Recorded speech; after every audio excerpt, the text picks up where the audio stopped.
This episode is powered by Heidelberg Materials in their efforts to spread awareness and understanding of autism. We thank them for their commitment to creating a more compassionate and inclusive society.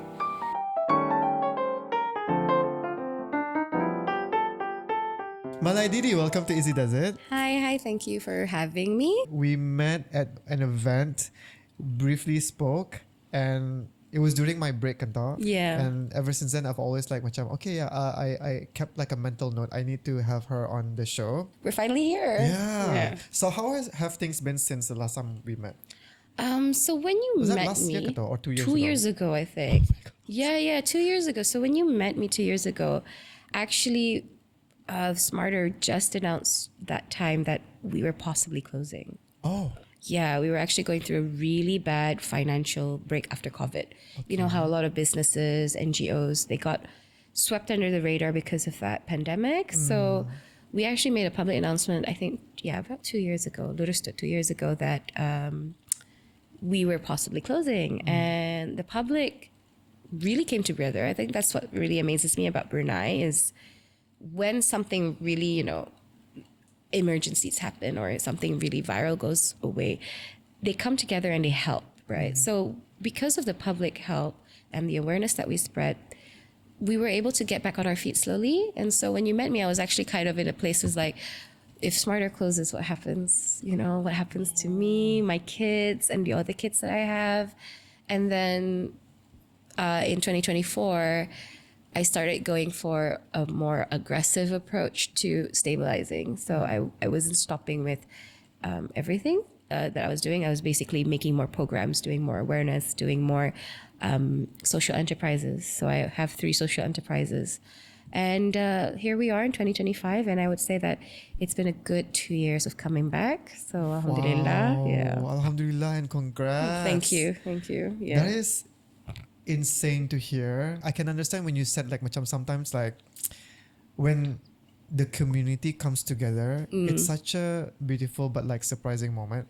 Like macam you when you think like nobody cares, and then suddenly like you said like you actually announced Dhaka that you guys were closing, and then suddenly everyone came together. Yeah. So when you mentioned everyone came together too, they support like financially. Yeah. Yeah, So because that's what you guys were struggling with. Yes, you said, correct. Because of COVID. Basically, we were also charging really, really small amounts of monthly fees for our services in Smarter. Yeah.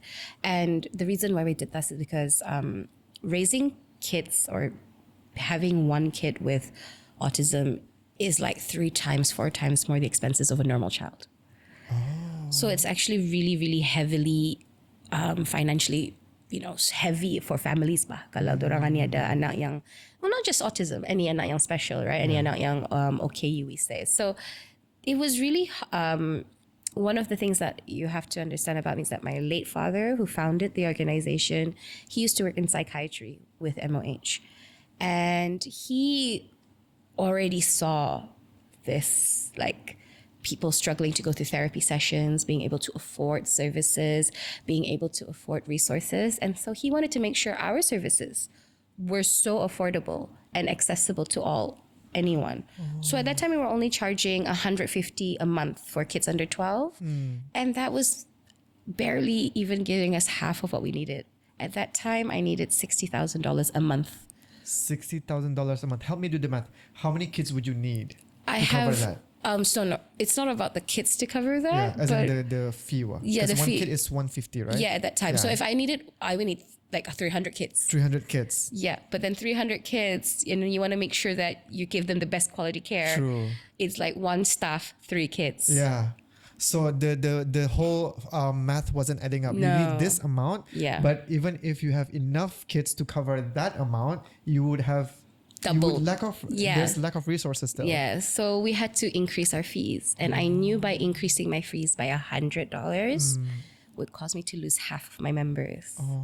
So that's where the announcement came that we knew we would be downsizing. And eventually the closure could happen. Yeah. Because I still have 50 staff. Yeah. And 80% of them are locals that I've trained with all my blood, sweat, and tears to make sure they're specialized to know how to do this, because we don't have enough specialized people in Brunei to manage autism, right? And so for me, it was like it was really heartbreaking because it means I would lose staff, I would lose families, I would lose people who really desired needing this services. And I remember that video. I actually did it really quickly. I did it in 15 minutes. I didn't expect to cry, but I did cry. And I was just telling my staff, just edit it, no music, nothing, just raw, because I want people to know that I am sincerely sorry for what's about to happen, right? And it went really viral on our old IG before our IG got hacked. It went up to, I think, about 50K likes and views on IG. At that time, I didn't do TikTok. And then, so the community came together. A lot of public people started donating to us. And then a beautiful thing happened. A lot of companies came up and said, we're going to sponsor students. So they wouldn't, have nowhere to go, because a lot of the times the kids who come to us, the parents say they have nowhere else to go. They don't have anywhere else to go. They don't know what to do. They feel lost. And we always wanted to be a place called, heaven on earth. We wanted to be a little safe haven for them, where they're accepted, where they feel welcome, and there is no judgment from anyone when they're there. Your child could be however they are, and we're just going to be there loving them as they are, So we were potentially losing this space. And when companies came in and public people came in and private people came in, it just really helped give us a boost. And I think with COVID happening, a lot of people tend to forget these, not just my NGO, but other NGOs, right? So I don't fault them, because at the same time, it's like, we had a pandemic, right? Yeah. It's like a domino effect. People are also trying to make sure they have enough to sustain themselves. Yeah, exactly. What more like trying to help other people, right? And so, I mean, since we last met, when you met me, I was a bit down in the down. Yeah. I was like, oh my God. Tapi I had no indication of that, by the way. Like, you were like macam, like biasa-biasa. I was like, okay, like she's such a bubbly person. Like, yeah. But I was actually keeping it like on a thin thread. Like, oh man. Yeah, I had to keep up face that I was being strong, but at the same time, at the back of my head, it was like, at any moment we could close. At any moment we could close. It was just really, really scary. But when we raised the fees, we had parents being sponsored. We had, people coming in and companies remembering us. Yeah. And then, I didn't want to give up as well, because at one point I was trying to say like, whatever happens, happens kind of thing. And then I was like, kan reda sudah. But I went away from reda. And I went, no, I'm going to fight for this, because my sisters were there. My sisters were like, no, you need to fight for it. I'm like, yes, okay. So we fought, and, we really tried to keep up with what would work. So we decided people don't remember us, in a sense of they don't actually know what we do. So I went on let's make videos. Let's make lots of these. Basically marketing. Yeah. Better at it, right? And when my dad was around, I was the only marketing, video editor, everything. Yeah. I did everything alone. And I could do that on top of my other work. But now that I was the CEO, that's just too much work for me. So I finally invested in finding people who are like, you're young enough. You can speak the Gen Z language. You know what works. Yeah. You're a TikToker kind of thing. So I handpicked around, I think I have 9 now. Wow. Yeah, because I need 3 for one center and another 6 for the other center. And the reason why we have so much is because we want to make sure they capture everything, right? So there was only one editor, but my videographer and photographers are just a lot, just to make sure they capture everything. And the main content creator, in the sense of whatever we release out on our social media, is me. Okay. But I do take in their advice, like, oh, we should do this. I'm like, okay, if you think this is going to work, right? Yeah. Yes. So ever since we did that, we can see a positive increase in that. And so we've done fundraisings again. We've done our social enterprises. And so now, 2025, I'm like, I can finally breathe. Like, okay, we're not going to close down. Alhamdulillah. Yeah. That is insane. I like how you just let your macam marketing stuff, you just trust in whatever they do. Because I know sometimes it can be so hard. I bet there are times when like, are you sure this is what I have to do? Like, macam, isn't this cringe? Isn't this like, because right now the marketing landscape is so different than back then. Yeah. To get people's attention, sometimes you have to make yourself look funny, and sometimes people don't get that. Macam, oh, maybe it's like I don't want to come off as unprofessional, but that's marketing. Yeah, yeah. Whatever makes people watch, whatever makes people like stick. Yeah, exactly. So we do these garage sales, right? Yeah. It's quite popular now on TikTok. So my garage sales are every 2 months in Sungai Anching. And when you say that, like, have to come off as funny, they put me on the spot. They just said, talk about the garage sale. And I'm like, okay. And speak Melayu. All right. So I just became really, really chaotic, raw, uncandid, and that post got 50K views and like, do you see 1,500 likes. Like, we're like, how? Like, how? So well done, marketing team of SMARTER Brunei, right? Well done, guys. Shout out to them. She's gonna be so kambang after this. Shout out. Well done. So basically, like, when we think about it, I was never the kind to be in the front because I never liked being in the front, and I was always kind of like, people don't really know the chaotic side of me, but now everybody knows that side because every single video that we do now is of me speaking in Malay, going in front of the camera and talking about whatever's going on in our center, and so far that works on TikTok and on IG. And I'm kind of confused because when I was doing media, right, I'm like, this stuff would not done it. This would be the cringe one. But now people love it. So I'm like, okay. I guess it's more of also that I'm not putting on an act. Because they're just saying just be you. And I'm like, okay, I'll be authentically me. Which is off camera is I'm really chaotic. Because now what people resonate with are if they can put a face on any organization, that creates trust. Yeah. So you are clearly the face of SMARTER Brunei, right? So macam like you said just now, like prior to this interview, your friends were asking you, oh, what are you going to talk about on Izzy Does It? Yeah. Like which part of your life? But there's only one part of your life, which is what you're doing now. Yeah. So before we continue, I want to rewind back to how did you get yourself involved in this position in the first place? You mentioned your late dad. I want to talk about your late dad as well. Like how the motivation, like I know the story, but in case people who don't know or maybe need a refresher, if you don't mind taking us way back to the beginning. Okay. Yeah, no worries. I love talking about my dad. So my father was trained in the UK in the 1970s. Back then when, everyone was going to the UK and everything. He took psychiatry and he came back in the 1980s. So 10 years in the UK with my mom as well. And he came back and there was nothing really for psychiatry in Brunei, mental health awareness was, if we're already talking about it now, imagine what it was like 1980s, right? Non-existent. Exactly. But my dad was so progressive for his time, he was already really talking about like, I hate the word orang gila. He's like, I don't call it what lima, orang gila punya what. Don't use that. Oh my God, what lima used to be. Yes, right? The joke when kids back then, what lima is the gila word. Yeah, that's what. So he hated that. Like back then, imagine how he was. He was telling us as kids, like, don't use those words, don't, because that time it was like that, awareness that time about it was just so bad, right? He would, say that they call it lali, but it's not lali. He was really marah about these things. And I never understood it because I was 6. Yeah, true. I was a kid, right? So, but I remember that. I remember with a passion that he would say, if you hear it in school, don't follow it. Don't say it. It's not okay, And when I think about it now, right, that's exactly what we're telling kids now. If you hear it in school, you have to step up and say, that's not okay. That's not okay. And I'm like realizing that my dad was like really progressive for his time.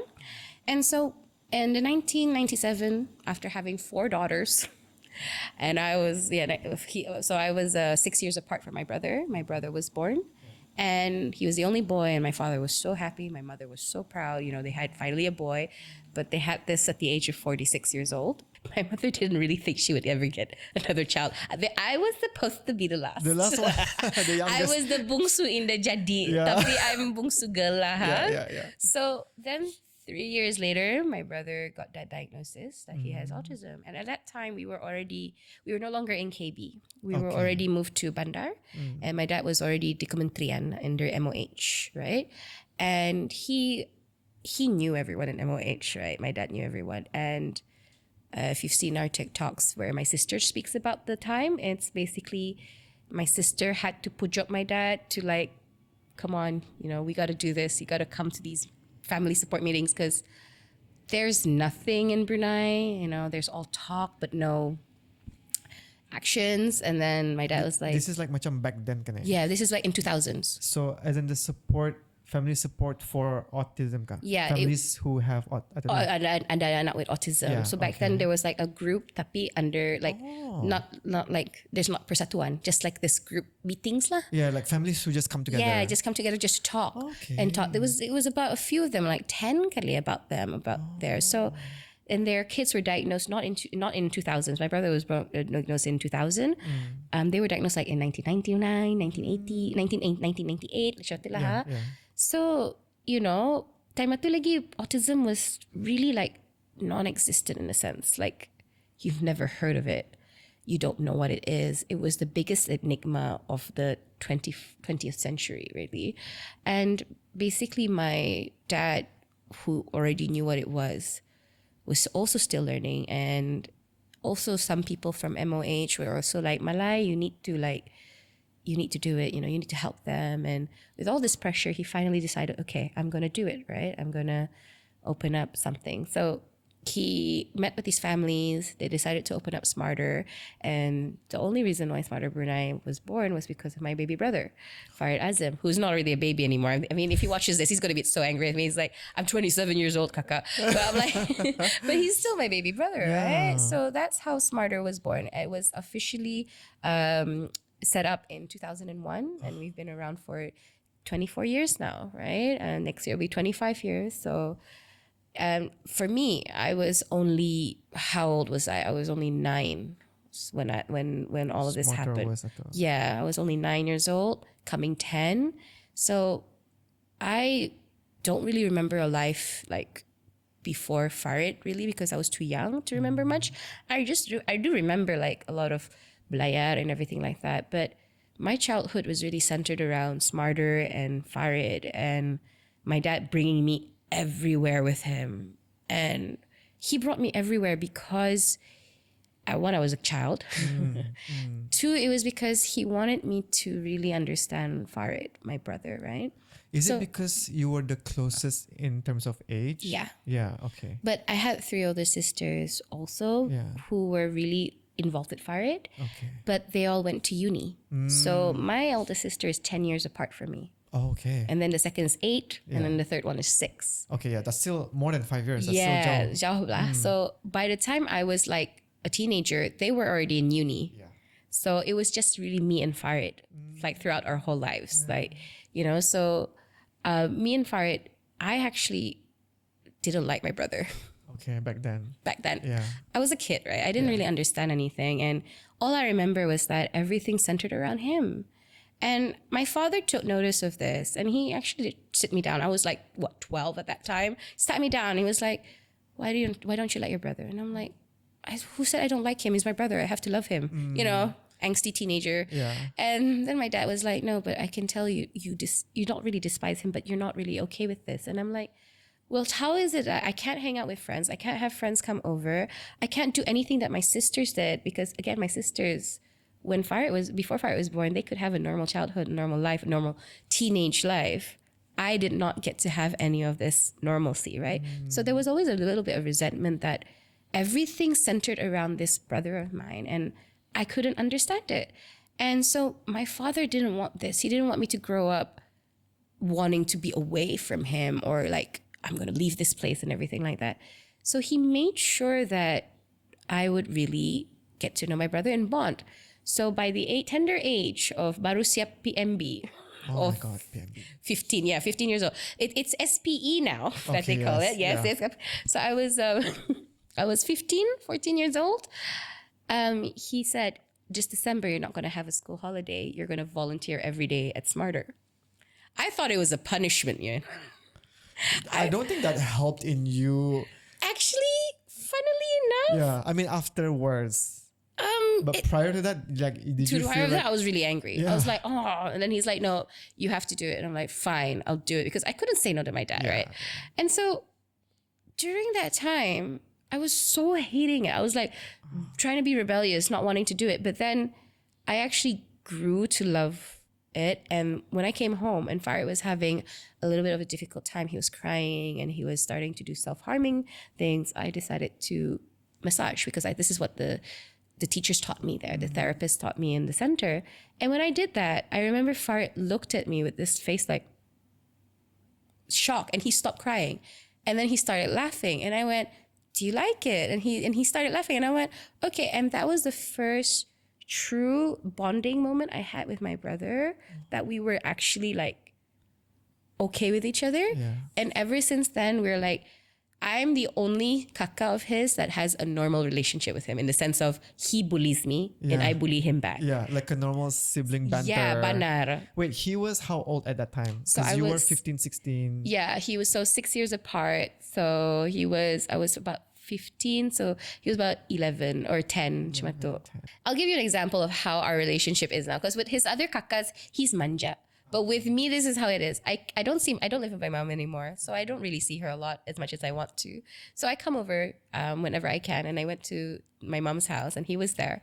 And I was talking to my mom and we were talking, laughing. Farid comes up next to my mother and looks at me like this.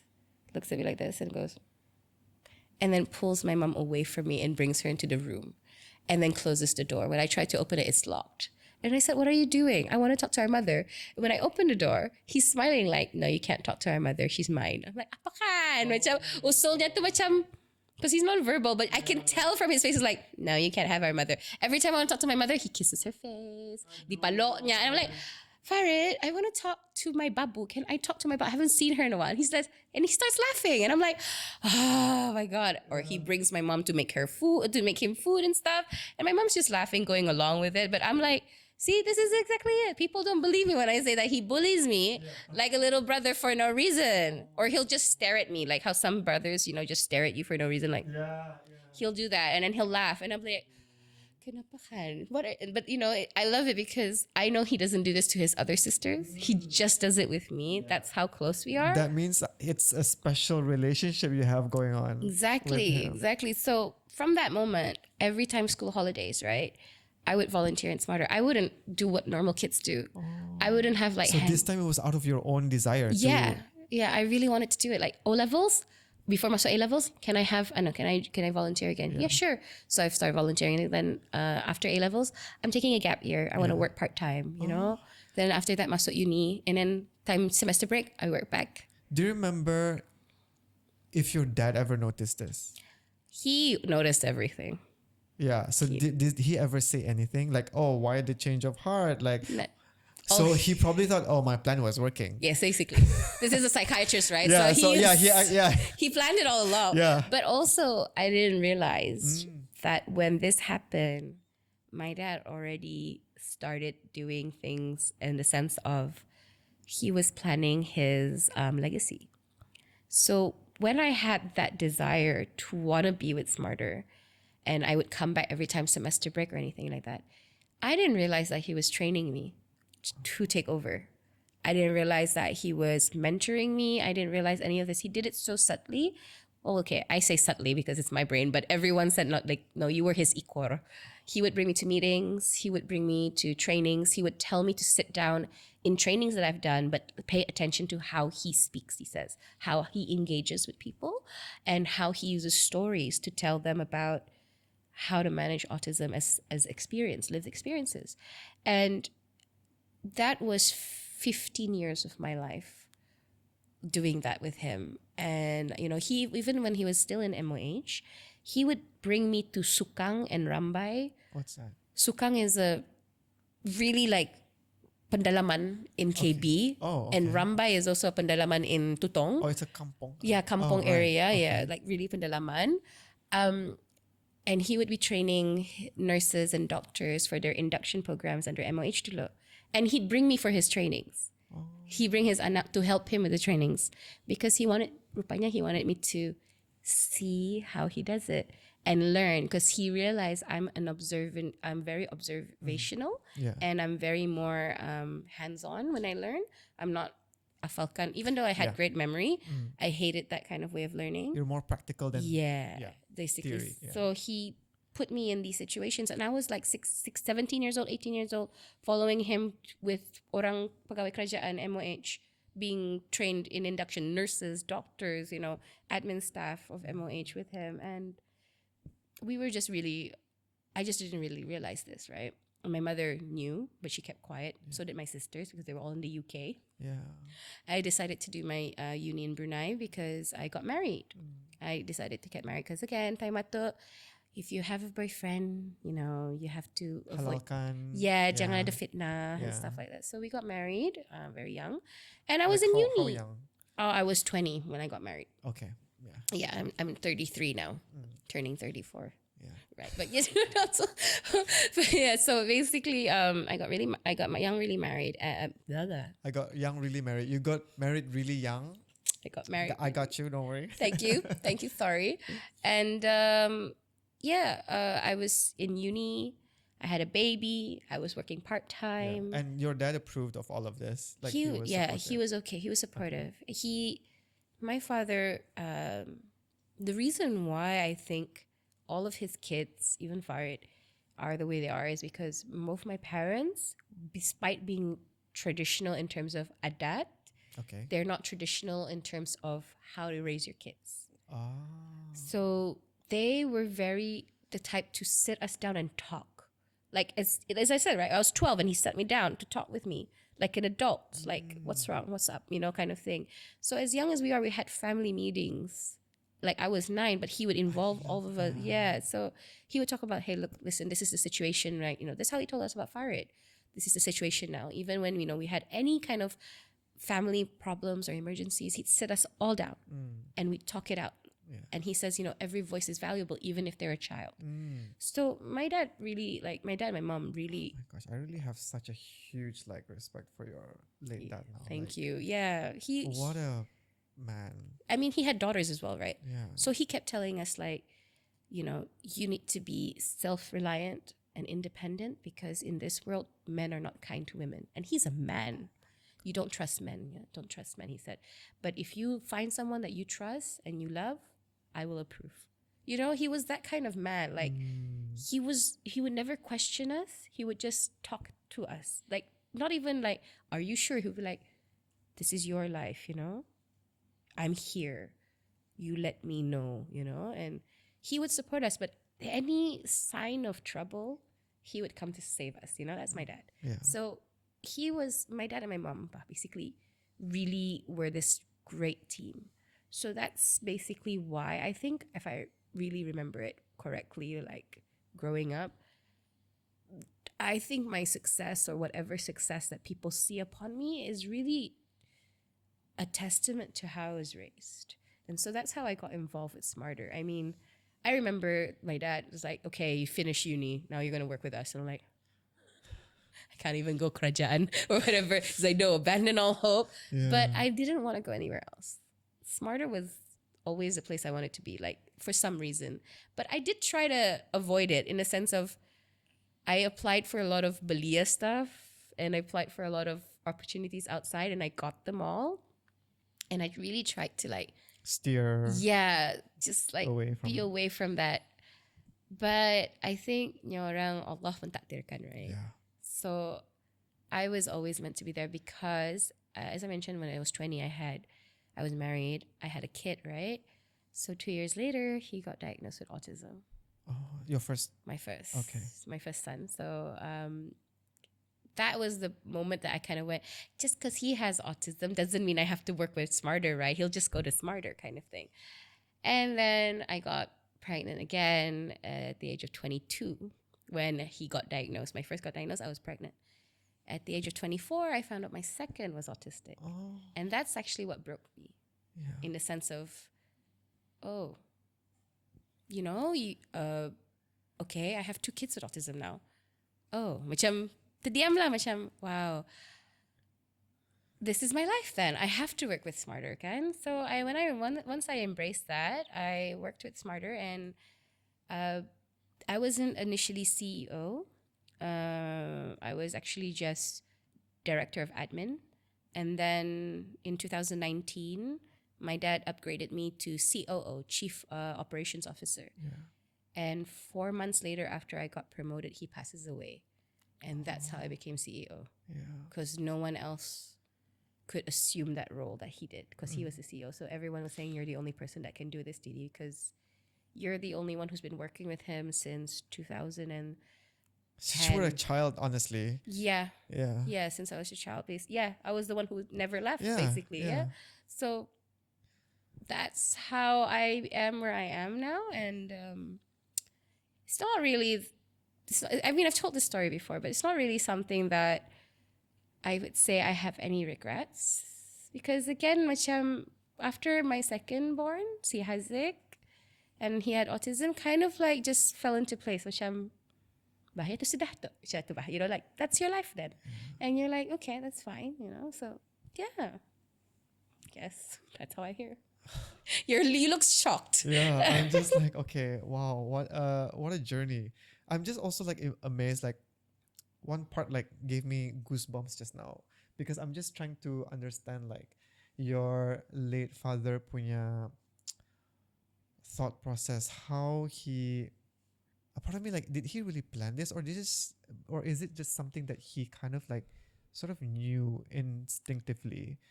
If you had to guess, what was it that he see in you that made him trust you with like the volunteering and all these like roles that he Right. gave you for Smarter? What was it? Actually, this is a funny story as well, because I tell this to everyone who comes to Smarter when I do a briefing. I wasn't supposed to be where I am because it was supposed to be shared with my sisters. Yeah. So my eldest sister didn't want to do it. She was like, no, I can't do it. I want to still have a relationship with my dad, because they clashed a bit. You know, because they had different kind of perspectives of what needed to be done. And then my second sister, she decided to live in KB because she works in BSP, right? So then there was my third sister, who was actually I'm closest to. And that's me and her. So it was actually supposed to be shared between me and my third sister, right? Okay. So You were like 6 years apart, kan? yeah, 6 years, tapi we're very close lah. Yeah. So Kaki Yani is supposed to be the one who would be the CEO of Smarter, and I would be the COO still of Smarter. In a sense, basically, my dad dari awal sudah cakap, he wants Smarter to stay with the family. He doesn't trust anyone else would know exactly what Smarter's purpose is. And so I and my sister, like, you know, we were like, okay, it's up to us. But then so during my trainings and briefings, I call my sister Kakayani. Her name is not Kakayani, her name is Traitor. Traitor. Okay. So there's a reason why. That's why it's a funny story. So when she went to the UK, after A-level, she went straight to do her degrees. And then she stayed there for doing her master's. Then she came back for a year for a gap year before doing her PhD. And when she did her degree, it was in English language and literature. Sorry, English, literature, and linguistics. Okay. And then she did her master's in psychology, psycholinguistics. And then she was doing her PhD in neurodevelopmental disorders and autism. Okay. That So- seems to be in line. Right. So she was it was like, okay, so I would have been the marketer, right? Because I was like PR, HR, that's me. Yeah. You know, shimmy, shimmy, shine, shine. Yeah. But she's a traitor because she fell in love Oh. with a British man, Oh. Scotsman, in the UK, and she now has 2 kids with her, right? And I have to say that part of this traitor thing, she laughs when I tell her this, because I mean, I know she's going to be watching this and I'll be like, you know who I'm talking about, tapi dorang ketawa lah because they know I don't really mean it. Yeah. My second sister punya anu benik, college mate ba niya, uni mate ba. So when my sister went to visit my other sister in the UK, that's how they met. So she's the accomplice. Yes, exactly. So I'm like, this is all your fault. This is all your fault. Yeah.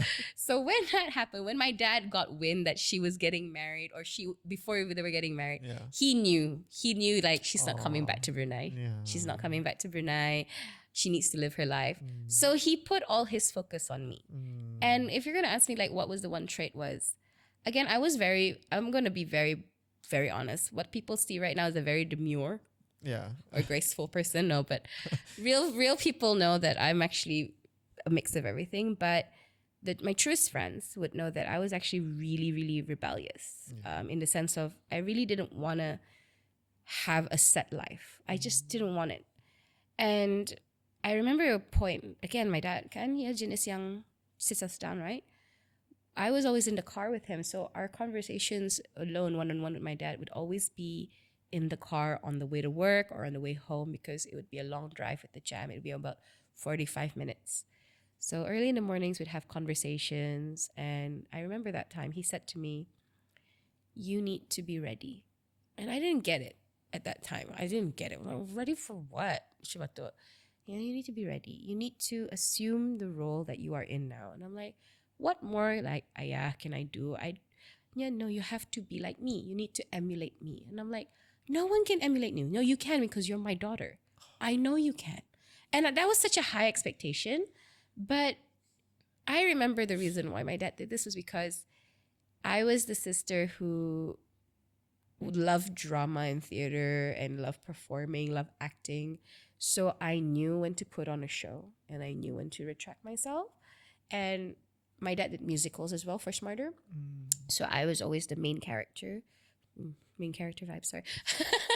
But I was always the main character, right? And my dad was always saying that, you're doing well, you're doing good. He kept saying that. And funny thing again about my dad, he taught all his children how to public speak and do presentations. Oh my God. He prepared y'all for this life. We were really good. We're all great. You ask any four of us to do emceeing, training, presentation, Boleh. speeches, mo kami boleh. Because at the age of before kami 10 taon, sudah kami pandai. Wow. I remember doing my first presentation slideshow. I was 7 years old. Wow. And at that time, it was in even Windows 98. It was Windows 97. On that tiny box thing. And I remember he trained me for that because my dad loved that stuff. And he always wanted us to be very like that. So, I remember him saying that basically to me that I need to be ready. And he says, I know you can do it because you're my child and you have it. You have that potential in you. And he always knew I was a performer, like in a sense of that's my life. Yeah. You were the creative one in the Yeah, family. I was. I was the one who loved doing art. I did art. I was the one who, I did all that. Yeah. I was the only one who was in arts, lah, basically. All my other sisters, science. Yeah.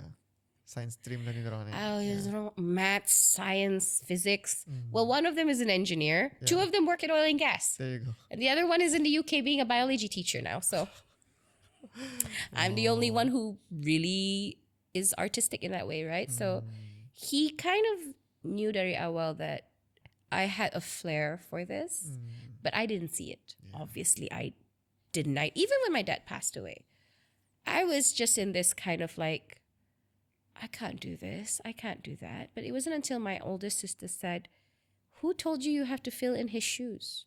You have your own shoes to fill. And then I was like, that's true. That's profound. Right? That's true. Like, who says you have to fill it? That his shoes are his shoes. That is his shoes. No one can fill them. You have your own shoes. Basically, they were all saying, Didi, just do you, right? And it took me a long time to like assume the role I'm in. And when my dad passed away, I really had that, like, I'm not ready. I can't imposter syndrome lang.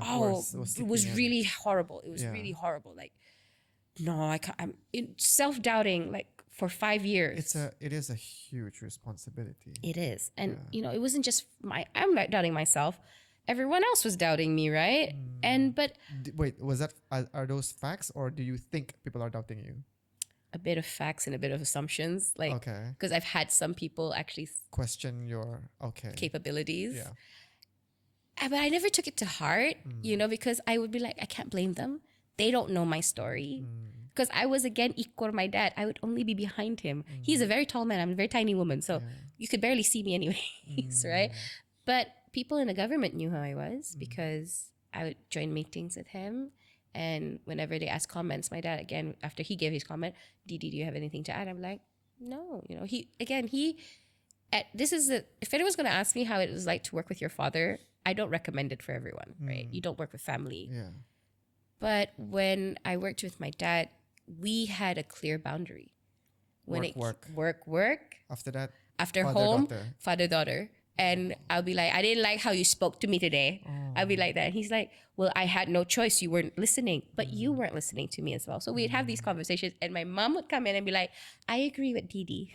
Wow, your mom. I love that. Yeah. So, we would address anything that was resentful towards us at home in a safe space. Yeah. And at home was, if we didn't want to talk about work, we didn't have to. Yeah. We would only talk about it the next day. Yeah. And if it was only that we would talk about work if there was an emergency or if something happened and we needed another opinion, so we talked to my mom. So, She's the kira macam sometimes she can be the mediator. Yes. Okay. Yes, she's the one who calms the fires. Yeah. Like I'm api, my dad's api, my mom would use water. Wow. Yeah. So That's a good combo. it is, but it's also kadang-kadang api sama air jadi steam. So it was nice because I lived with my parents it was just me, my dad, my mom, my brother, and then my 2 children and a maid. So it was just us for a long time. And then when my dad passed away, it was just a lot of like crumbling around there. So yeah, if I ever wonder, my dad knew, I think he knew all his kids had that. And he was a trainer at heart. So we were his, I would say, experiments. But my dad was always so proud of us. No matter what we did, he was so proud of everything we did and everything that we do. He really, really never, like if we failed a subject, yan na tumarah. My mom pulang marah. Like, how could you fail? Did you not study? My dad inda. He would understand because my dad was like, I always failed in classes too. Look where he ended. Yeah, where I ended up. So my dad never, he would say that he's disappointed. Like, oh, you failed this. I'm a bit disappointed, but it's okay. You can try again. That kind of man. So I think my dad, one thing I remember about my dad always saying is that I'm not perfect niya, and neither are you. Tapi it's your imperfections that will determine how you lead. Because when you lead with imperfections, it shows you're human. And that's more authentic than being a perfect leader. And so that is more real. You can understand people better. Because if you're perfect, you don't have empathy. You don't have compassion. That's and when you're imperfect, you feel. Yeah. So when you feel, you can lead better. I'm not asking you to lead with your emotions. I'm asking you to lead with emotional intelligence. So yeah, I was 20 and I had to learn EQ. Oh my God. I don't know how that would have made any sense to you back then. EQ, I feel like back then it was not even a thing. Oh, he talks about energy vampires back in 2010. Oh my God. Yeah. I wish we could turn back time. I would love to have this conversation. You guys would love my dad. Oh I say that gosh. Everyone would love my dad. I think he would love the 2025. This era. This era. I think he'd love it. It's probably what he was like. I figured this out way back then. Exactly. Catch up, everybody. When you and Peter were talking about spoons for your energies, he was talking about in the 1990s. Wait, what spoons for energy? So basically, we have this analogy talking about how many spoons you have in a day. So for some people, it takes maybe 3 spoons. So 1 spoon is an energy bar, right? Okay. So some people may take 3 spoons just to get to the shower. It's about depression, anxiety, about people who just can't find their energy to even get up in the morning, right? Some days it's just everything's too heavy. Yeah. Some days you have enough spoons for every task in your day. Okay. And some days you just don't have enough spoons. So this is a very big analogy of like how some people just don't have enough spoons in their days. Yeah. So you might hear this around. Like I remember my sister says, I don't have enough spoons today. Okay, to be honest, I've never. Now you might, now right? I probably will. Yeah. So it's about basically, So wait, tapi as in like the spoon to or basically a tablespoon is measuring how much energy you have. To pour into something. Yeah, to pour into something, to do something, right? Okay. So my dad was talking about these spoons analogies from the 1990s. And in these times when we're talking about mental health, the spoon analogy is, Ada ni. so like, I don't know, like my dad, again, He was way ahead of his time. he read books. When the internet was masih dial-up to na to, he would subscribe, spend so much money on all these self-help books, training books, all that, because he really loved learning. And that's one thing as well that my dad always told me.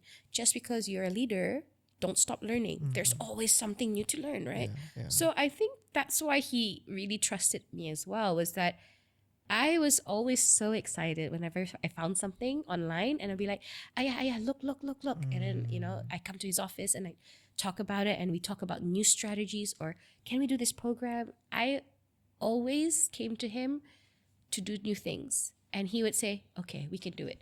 Let's do it. But you lead. He would ask me to do it.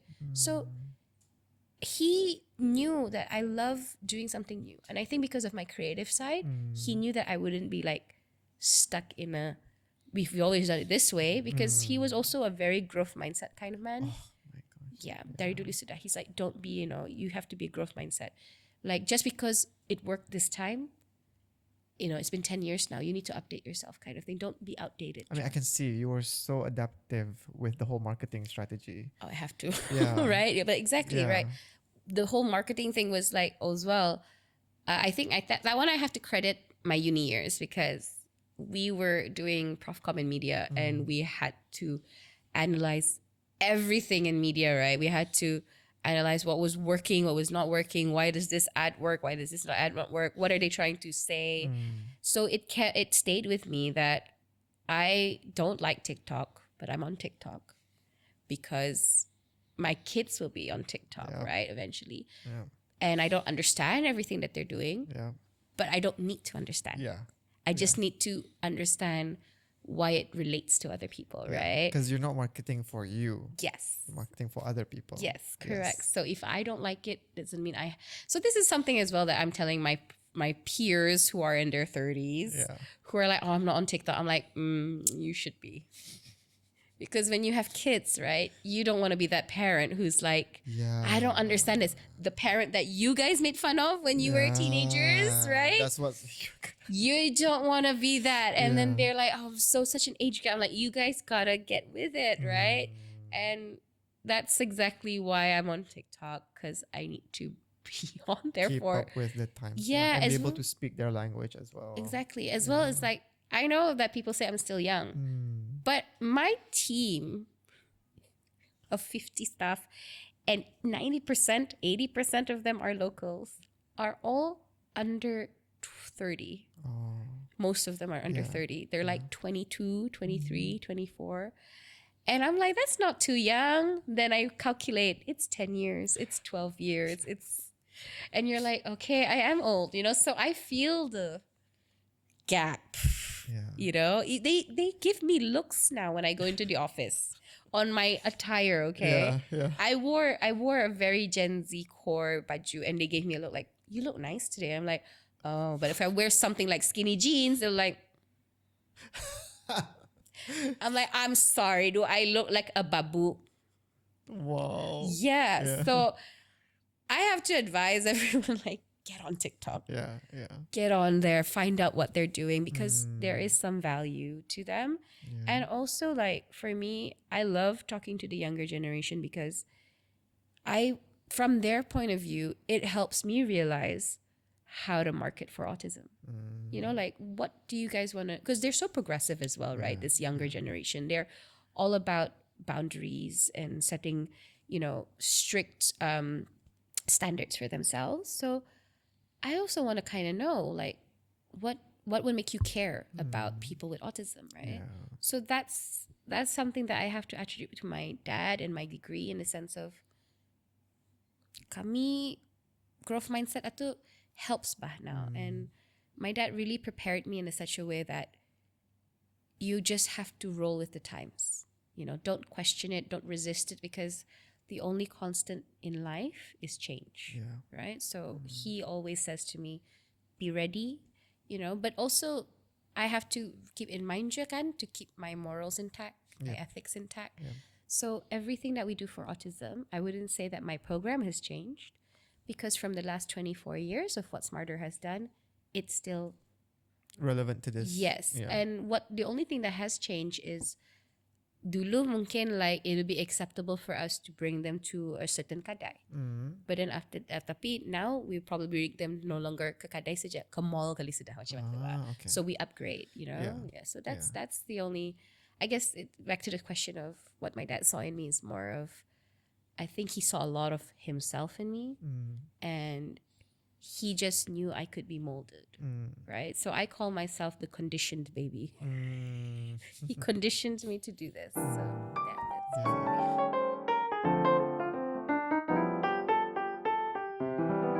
If you don't mind me asking, like, Yeah. how did he pass? Oh, so the story of his passing was we got the coroner's report and it said that he had a heart attack. So there was no illness prior, and it was just My dad has diabetes and yes? asthma, tapi he was very healthy. So I just had a nice conversation with this retired colonel, yang kenal my Malai Hj dulu kan, and it was during sahur, just few months ago, and he was talking to another retired colonel in front of him, who were like, "Oh, we know your dad, we know your late dad. Oh my God, kami askar stamina kami macam mana? Ya kalah stamina askar niya." My dad's stamina was, because my dad could do like 11 hills di Shah Bandar in under an hour. oh wow, He would go there like 6 a.m., finish by 7. oh my gosh. Yeah, and he was passed when he was 67 years old. So he was still doing that. You imagine yang ketasik lama, he would do it like in 45 minutes saja. And he was a very healthy man. And he, after, ke masjid dulu, baru hiking. And then, go to work. Like there was nothing, right? Yeah, so he was very healthy. So actually the day that he passed was the last day of Raya in 2019. Oh, God. Okay. And what was it called? He gave away like packages to everyone, and then on the last day of Raya, he says to all the staff, aku minta maaf kalau aku ada cakap apa yang salah, yang in the lurus. And I was on maternity leave. I wasn't supposed to be there, but he asked me to come on that day. My maternity leave was like a month lagi bah, tapi he asked me to come for the Hari Raya.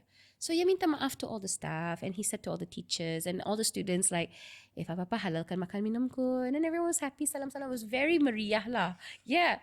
This is like really giving me. I know, right? Every time I tell this, aku pun macam like, because then he sends me back to my in-laws' house, and I was supposed to go back to my parents' house the next day on Sunday. He sent me on Saturday, because they were going to celebrate their 40th wedding anniversary in Miri, and I was supposed to take care of Farid. So my dad sends me home on Saturday around 5 p.m. and says, I salam him and I say, bye Ayah, I'll see you tomorrow. He says, I'll see you tomorrow.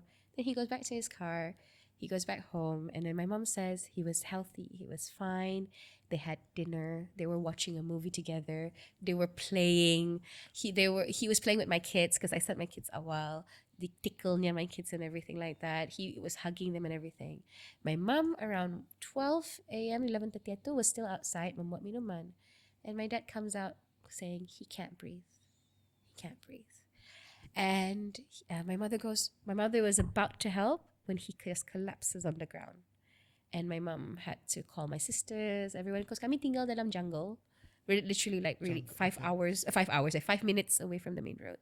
So it's very hard. So she had to call there's no reception, right? So she had to call my sister via WhatsApp, call my team, the one that we trust the most, because they couldn't contact me for some reason. I was packing. And then contact contact the ambulance apa. When I got the call, it was around 12, and it was from my most trusted team member. She said, Didi, don't panic, but your dad is in an ambulance on the way to the hospital in Ripas. He collapsed. I switched it off immediately, gave my newborn, who was barely 3 months old, to my sister-in-law, looked at my husband, and I said, Ayah is in the ambulance being rushed to the hospital. We were in Madang, and my husband had to drive my tiny car at like 160 60, we were just zooming with our emergency lights on to the repast. And I remember I said, I came outside and I said, my dad got rushed in here. And the nurse looked at me and she said, masok ta. She didn't say anything.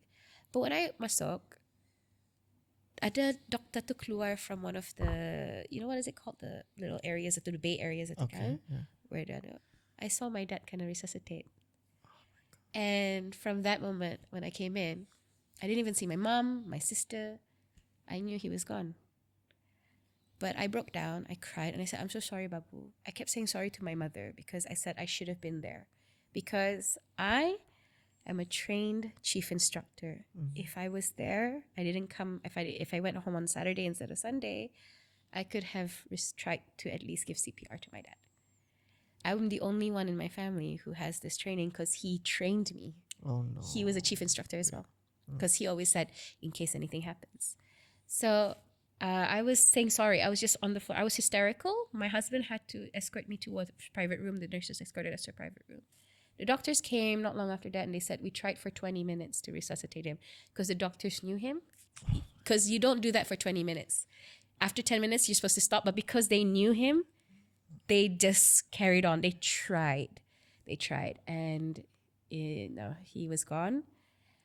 And we were all very, very shocked lah, huh? Because I just remember in my head during that time that kept playing in my head was my last salam and saying, I'll see you tomorrow. Yeah. I was thinking about that. Yeah. So, it's just one of those things that you don't really expect. And everyone keeps asking me, what happened to your dad? You sakit kapan? We're like, dah pulang ya sakit. He had diabetes, but he was managing it. He was eating his ubat. We bought him those capsule places for his ubat, He was exercising. He was active, He was sharp as a knife, So we knew that it was just his time. And it was just so shocking. But I have to give grace to my mother because kami anaknya hysterical. My mom, wow, she's so strong. She was just taking it with such grace, so crying tapi not breaking down, just I'm okay. Yeah. This is ketentuan Allah. Allah sayang Ayah Hj Abdullah. And so, it was one of those things that I have to also thank my husband for because I remember my in-laws helping me a lot with my baby, Farzana. She was just born and everything like that. And they handled everything while I was dealing with this. And I have to thank my husband because I remember a few times he would walk in and he thought he saw a ghost because I was under the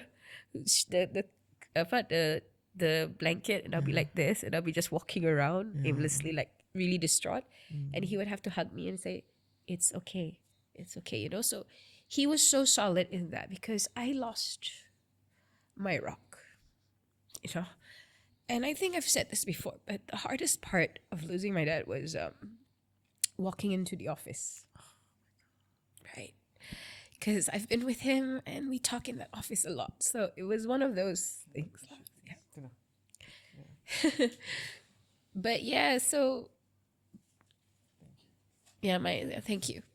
So my dad, walking into the office was really hard because we talk so much in the office and it still smelled like him. Oh my God. I had to assume the role right after 1 week he passed. I wasn't even given that much time to grieve. So that's probably as well why in the last 5 years it was a blur to me because COVID happened and everything happened and whatnot. But my dad, one thing I will take into the reason is in we take into reda lah orang was that we knew that he had a heart attack but his heart was healthy, and on the day yang meninggal tu kan we had the 3 hari 7 hari kan, on the 3 days tu Datuk Isham ke rumah because Datuk Isham used to be his student. No way. Yeah, my dad used to train Datuk Isham. Was he already the minister at that time? Yes. Oh, he was a minister sudah time Datuk Isham. Datuk Isham, when he assumed the role, he terus visit SMARTER. within 6 months of his baru jadi minister, Yeah. he terus contact my dad, jadi minister sudah jadi minister, wanted to know what SMARTER's doing as a minister. So Dato' Isham was very kind. So Dato' Isham andang kenal my dad kan, so he came over and he knew the medical report. He was actually the one who presented us with the medical report. Okay. And he said that sebenarnya diabetes ni is the silent killer of orang bah. Heart attacks bah. It's the number one cause for heart attacks is a silent killer, having diabetes ni, because you can't detect it. It actually adalah correct. Well, again, he's a cardiologist, Yeah, right? This yeah. is his specialty. so expertise, he was telling us about it, and I think he was trying to give my mom, because my mom being in the medical field as well, some form of closure. And for us, we understand pulang, but we really appreciated Datu coming over to show his condolences, and then also in a sense give the closure. yeah, give a bit of closure of like, don't ask like he was healthy, kind of like macam itu ba yang some he was also saying that ani ketentuan Allah and everything like that. So for us, it was also kind of like we were at a point, even though we were still, grief is really weird. It just comes out of nowhere. Like today I'm crying, but then at the same time I'm like, aku reda lah, my dad is already gone. I think the only thing that really kept me going was what my in-laws and my husband kept telling me was, Allah sayang ayah. So I have to kept saying that in my heart, like, yes, this is his what was destined kana takdirkan. Yeah. But it doesn't invalidate the whole fact that yalah tu lepas he passed away, like so suddenly, a week later I had to tarus masuk kerja, and I had a 3-month baby. My maternity leave of August. I just buried my dad. Masuk office. He had a small office kan di belakang our bangunan. That office satu tah yang was so hard for me to go into, because that is the place that I would spend the most time with him for work. And it really did still smell like him. It smelled like his oud. And, I was really payah lah, because within a week later, after 1 week coming back, another week later, I had to meet a high-ranking minister lagi, the chairman of Yayasan at the time, to present to them about SMARTER Brunei and why we need $50,000. And then after that, I had meetings upon meetings with all ministers who knew my dad as the new CEO. So it was so hard, because every single time I met them, they all gave Al-Fatiha to my father and spoke fondly of him. But I had to not show that I was grieving. And so, 2019 was really hard in the sense of everything was a blur, complete blur. And then 2020, COVID. Oh my god. Yeah, and then I was also pregnant at the time during COVID, so COVID happened, macam blur lagi, because nobody knows how to navigate a COVID. Yeah. Oh my gosh. And then 2021, COVID again, right? Yeah, the second wave. The second wave, right? And then 2022, we baru kan buka, but we were struggling, baru stabilizing, 2023, I almost closed down. Yeah. And then 2024, stabilized sikit. Yeah. So if anyone's going to ask me like how sudden my dad's passing was and how do I feel about it, I really honestly say I was on survival mode lah. Yeah. Because everything was just, I had to be how I am. Yeah. And Actually, everything happened very like macam compact, right? yeah, very compact. Yeah. So I'm like telling people like, I don't call me resilient because I am. Call me resilient by environment. I don't have a choice. It was really like something that happened so quickly. So yeah, I mean, my dad passing was nada sakit apa-apa. Because he even that day that before he passed, he was actually at an event betul dengan kerajaan. So he was in the papers. And then like he was in the papers to be like the guest of honor for this event. Then next to it is he passed away the next day. So, so it was so very orang nada indicate this lah. We didn't see it. We didn't see it, But I think he knew. he knew himself that ada tanda-tandanya for him, because again, he said sorry to everybody. And a month before that, he started Semayang Jemaah with all the students. Di bawahnya my students with autism to Semayang Jemaah. He started saying that we should do more daycare, a lot of this. He told me, I know I'm not going to tell you to go to masjid or sembayang, but jangan lupa agama. Macam itu ba? One of the things that he always told me, jangan lupa agama lah ya. Yeah, macam itu. Knows, so, right? Yeah. Are you okay? Yeah.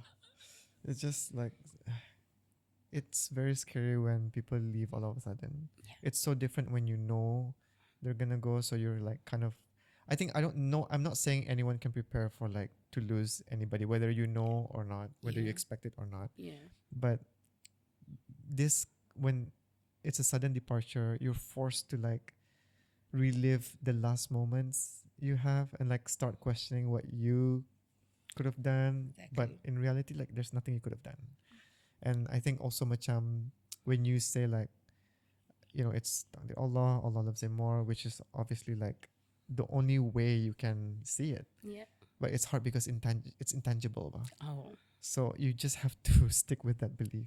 Exactly. That's the only thing I can hold on to. It's the only thing you can hold on to. It's like that part saja yang macam mikirkan macam how else to deal with it is just to. That's the only thing. Yeah. If I could hold on to anything, that's it. That's all I hold on to. Is that, you have to read that. If not, I don't think I'd be where I am right now. You know what I mean? Like, I think I still cry. I still miss him, of course. I still watch videos of him just to hear his voice one more time. Yeah. But the only, as you said, the only thing that's tangible to hold on to is that belief. Like, you have to hold it to your heart. So if I don't have that, I don't have anything else to deal with this grief, because for me, I'm being also the fact that I'm bungsu girl, right? The little princess of the family, is that I was really the one who stayed with him, because in 2018, I actually got offered a job in Europe, and I was considering taking it, but I said no because I can't leave my father, I said. Oh my God, yeah. Right? And not long after that, just 8 months after that, he passes away. Yeah. And so I also keep telling myself, if I did take the job, would that have changed anything or stuff? But I don't want to dwell on the past now. Yeah. So now I'm thinking, Alhamdulillah, I didn't take the job, because niyat was there for being with my dad and being with my kids, right? So the niyat was and then when I got the job offer, I was very happy because it was in Europe. It was going to be in Brussels, and it was a really well-paying job. But I was thinking of my kids, who would jaga them? My parents are old, and then I was thinking of my dad. Siapa tahayah kan harapkan tu untuk SMARTER. He's trained me all this while, only for me to leave. Macam itu ba? I felt so wrong about it, so I declined. And I said, I stayed for Ayah. And my mom actually told my dad that. I told my mom, don't tell Ayah. But she told my dad that. Oh. Because she said, she stayed for you, right? And then he kept quiet. But macam my mom said, macam ya senyum lah sikit. And then, not long after that, in February, my mom told him in November. In February, he upgrades me to COO, Chief Operations Officer. And then in end of June, he passes away. And in July, I'm CEO. So it's packed. Yeah, that is insane, because you got an offer, but in return you got this role, which is what your life is set on, from the way it sounds. Yeah, it was just benar-benarnya orang menentukan. Yeah. Exactly. Who am I to question it, right? Yep. So it's not it wasn't even forced upon you. It just fell like that. Exactly. Yeah. But kind of ironic when people say you tutup one door, another door opens, right? Literally ada rezeki lebih baik, rezeki na salah simpang, alamat. No. Right? It's kind of listening to this story is I don't have any other words, but it's for me very it's just one of those things where we track back from your early beginnings. Even with like stories about your dad. Like he lived an amazing 67 years of his life. Like, Yeah. and I could see how much he impacted you, how much like he's left for you to move on with. And like I see it in you based on your stories, dapat lagi your siblings, your mother for her like grace and her resilience. Like your father really, oh my gosh, like I have no words. I wish you guys could have met him. I think you'd love talking to him. Yeah. I mean, he's a one in a million, one in a One of a billion. kind. Yeah, Yeah. very unique man. And he yaps a lot though, Yeah. but I think you'd love him. And what we sisters say is that if you don't meet him here, maybe you'll meet him in the next life. Yeah. Hopefully, inshallah, right? Your brother, was he aware of what was happening? Like how was that? Well, that was hard actually, Nyasi Farid, because so as a family, again, we keep what my dad taught us is that we do everything as a family and we involve everyone in the conversation or whatever is going to happen, right? So Farid, throughout the whole time, ambulance di rumah, throughout paramedics apa di rumah, he was fast asleep. Okay. And so what we did was, so another thing that we should talk about is in the sense of this context is that my team lah, my team di SMARTER to, when we talk about family support group, we talk about really supporting the families in every aspect possible. So my whole team, because they also lost what they call their father, Jua, was hands-on. Anything we needed, they were there to help. So we asked the drivers and a few of my staff, go pick up Farid and my kids and my maid. Bring them in the van. Let them come to Jami. Because we were it was subuh kan? Yeah. It was around 12 and it was around 5 a.m. Kami telipon everybody. My whole team was there. My whole family was there, the hospital. So I told the drivers, go pick up the van, go to the house, pick up Farid, get the kids, get my maid. And even my mate, I told her lah on the phone, and my mate was crying because she also saw my dad like a father as well. So the van came. My children were asleep in the van. We didn't think it was appropriate to bring them down to see their nini laki. So we brought Farid to mandikan ayah. Okay. So we already in the van. My sister already explained because I was inconsolable that time. I couldn't talk.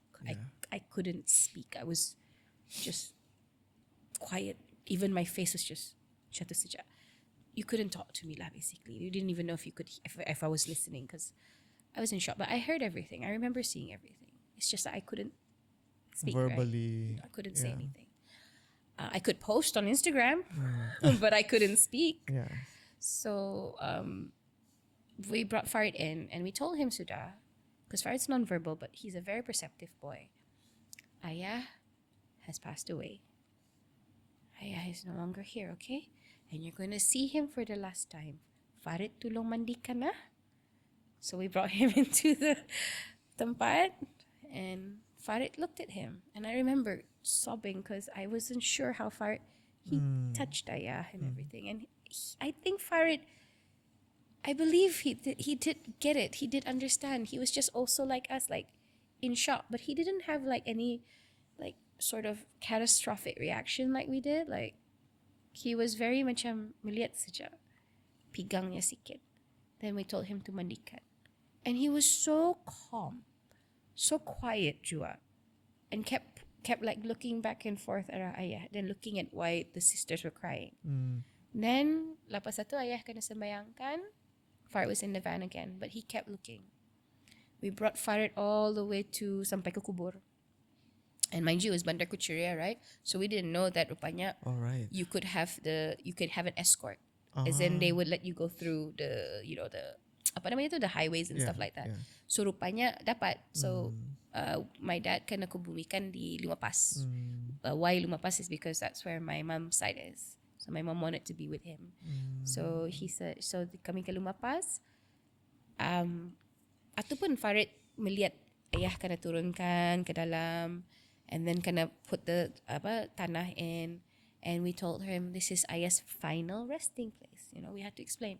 And again, Farid was, despite the crowds, the panas, everything like that, calm. Just there. Just looking and just, you know, he was just there, right? And when we went home, he wasn't having any reaction. So Farid actually went through this thing where he actually shut down in a sense. He was depressed because he lost weight. It took him 6 months to finally have a reaction. Because throughout the 6 months that I was monitoring him in the center, so my dad, throughout the last, lately before niya meninggal ato, macam 3-4 years before niya meninggal ato, would never miss sembayang di masjid. Never miss. Biasanya ia sembahyang dalam center saja. Ani ia benar-benar sembahyang ke masjid. So every Zuhur or Asar, you would be able to see him from the top class out the window walking to the masjid. So Farid would always watch him. So 6 months, he was in front of that window waiting and watching and looking at that mosque for 6 months, just standing there. But no ayah, right? And he lost weight. He got very quiet. He wasn't crying or anything, but after 6 months, barutah macam we saw Farid come back to being Farid. That he kind of got it. That he kind of understood. And we were trying very hard. We said, we know you miss him. You know, we were very supportive, but it was very odd in the sense of, I do wonder what he was thinking about. Because he wasn't crying. He wasn't like having any meltdowns. He was somewhat like me, numb in a sense. Like at least I was numb but crying. But Farid macam sedih saja tapi not crying, not in a direction. Macam he as if he knew. Yeah, just flat. Just you know, he wasn't the Farid I know. He wasn't bullying me. Like usually when I said you want to eat with Kaka or you want my food, he wouldn't really be eating up. So we knew that he was, because he was also Aya's best friend. You know, Ayah would bring him lepak di Starbucks at the middle of the night because he says, when does my teenage son get to do this? So I'll do it with my teenage son, you know? They would go for ABC di Atirah. Plaza Atirah, he loves that. They would go jalan everywhere. Ayah was always bring Farid everywhere. Malit wayang ka, gunting rambut, massage, apa. Ayah tu yang terus give him the whole package, the barber shop yang cukur, urut, apa. And Farid would love it, right? It was always Ayah and him doing it. So all that nada lagi kan. So my brother-in-law came in to step up. I came in, tried to help. My mom, of course, my sisters. But we all saw that he was struggling, and it took him 6 months. And for us, that 6 months is pretty fast actually, because even now we're still struggling with it. But Farid doesn't show any, he's okay in a sense. Like, iya pulang yang the reason why we'll stop crying, because we'll laugh or he'll make us laugh or something. So yeah, Farid is actually the biggest rock in our family. And I don't mean that because he's 120 kilos and 6 foot tall, but I mean that in the sense of Farid is the reason for many things. So we really are happy. And we also wonder, like, because maybe he's autistic, he took 6 months to process, and he maybe also understands in the sense, maybe he understands far greater than we do about grief, we don't know. He's nonverbal, but he can communicate to us so many ways. But the way that I see it is that Farid is so strong in that sense, because ya benar-benar indah no ba? He didn't react ba?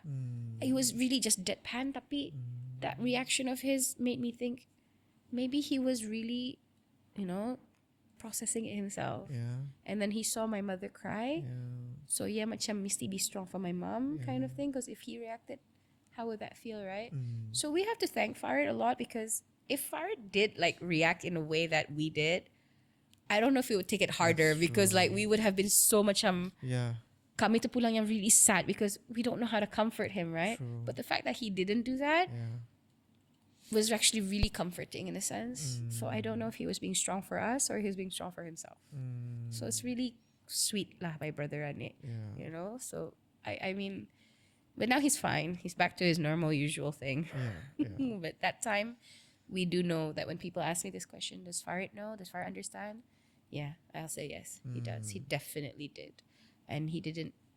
He did it as well with such resilience and grace, like a true anak of my dad. Yeah. That's what I was thinking. It could also be a product of like years and years of being under the care of your father and smarter as well. That he was able to process it in his own way. Yeah. I mean, at the end of the day, like grief will affect anyone regardless of their condition. Correct. So him like losing weight up to semua is probably also like macam a product of grief. Yeah. But dealing it with because if I'm not mistaken, macam people on the spectrum, autism, they get easily overwhelmed with like their surroundings. Yeah. Like I can only imagine when everyone was in the kubur, like that must have been A lot. there's right? a lot of people like so many emotions that he's able to see and like macam but he was like, as you said, very Very calm. strangely Yeah. calm for someone on the spectrum, right? So We were really yanda ano ba na ito to ba just calm. And we were just really we don't know how to feel about it till now. I still don't know. because you're worried too, like macam Yeah. this is not normal. Right. I'm like yeah but but at the same time I think again just ambil yang baiknya, right? Yeah. I mean Farid was in shock. We were all in shock.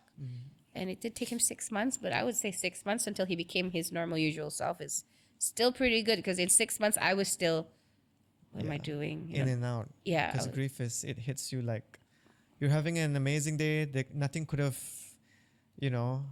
but it just creeps up on you sometimes. Well, for me, if when I have an amazing day, especially, the only thing I'll be like, oh, I wish my dad was here. Then it just, yes, that's the end. I wouldn't stop it. I'm like, then I'm like, okay, I'm fine. It's about me today. Yeah.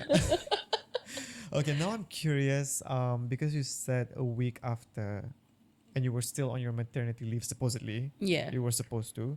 Like you had to assume the role of CEO of SMARTER Brunei. Take me to the conversations that led that decision for you to take over as CEO. Okay. Well, that was hard. That was very hard. I'm assuming all family members were present. So first thing that we did as I was already part of the executive committee member of my organization at that time. At that time, I was the vice secretary. Okay. So I was in charge of letters and, generally making sure the organization ran smoothly. My dad was the president, right? So there's two roles here. There's the executive committee members where we have the president, vice, secretary, vice, and then treasurer and vice treasurer, right? And then we also have CEO, COO. So the CEO and COO part is just for the programs and the centers to actually do operations. The executive committee is for the overall organization of basically where does the organization go to? Basically, fundraising, what do we implement, new policies, etc., etc. lah. So I was part of both. My dad was part of both. So we had the day when my dad passed away. The next day, kami taros meeting with all the executive committee members. Okay. And again, all of them just looked to me because I was the only one who was present with my dad the whole time. We were doing this full time. Everyone else is doing it part time, kan? Dorang ada kerja elsewhere. So the conversation was who would be the next president. And at that time, we had a vice president, and we said that by right, the vice president would be acting first. Yeah. And then they looked to me, by right, because you're COO, Yeah. you'd be acting first. Yeah. So I said, okay. So I accepted being acting CEO. And at that time, my vice president said, yes, he'll accept being acting president. Then that night, we went and met all our staff. And the exco explained what happened. So 2 days after my dad passed away, I was already acting CEO. And that's how that conversation happened. And the reason why it was so hard was because all the staff wanted to know what happened to my dad. Oh, yeah, naturally. So we had to tell them the story. And after being acting, we had to have an emergency AGM. So the emergency AGM was to elect the president. And so after being the emergency AGM, I was no longer vice secretary. I got voted in to be vice president. And then my acting president is now the president of SMARTER. So I'm vice president, and I was acting for a while, and then acting CEO for a while. And now I'm finally, after 5 years, 6 years, baru tah kena jadikan CEO benar-benar. But the reason why I was acting for so long was because bukan pulang they were questioning my capabilities, tapi it was also the fact that how do I say it? I didn't think I was ready. Because like acting, at least I can say I'm still acting. I'm memangku macam itu. Tapi now, like after